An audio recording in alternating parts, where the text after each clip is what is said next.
So back to race car. The next C in race car.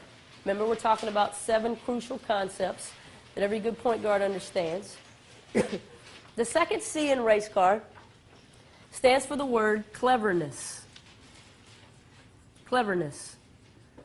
Good point guards have a lot of cleverness in their game. Good point guards, especially good small point guards, understand that the essence of the game is deception. The essence of the game is deception. They're very deceptive when they play. In other words, they're very tricky. They're very unpredictable. They're always fooling defenders.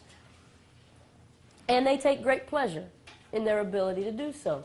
And players like Steve Nash or Tony Parker or John Stockton when he played, or even Larry Bird when he played, or Diana Taurasi in the women's game, certainly Dawn Staley when she played. These were all players who were able to make their opponents look foolish, not because of their athleticism, but because of their cleverness, because of their ability to be deceptive on the basketball court. The most obvious way to be clever on the basketball court is to use fakes. Faking on offense, we'll talk about faking on defense. The simple rule when it comes to fakes is use them. You can't use them enough. And again, we'll talk about a lot of different ways to be clever. We'll talk about clever ways to get yourself open. We'll talk about clever things you can do on defense. We'll talk about ways to be clever with your eyes.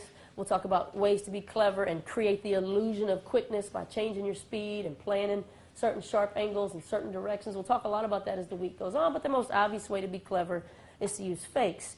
And this is another one of those things I think you should try to be showing off in your game. It's another one of those things to be proud of as a point guard, is your ability to be deceptive on the basketball court, your cleverness on the basketball court.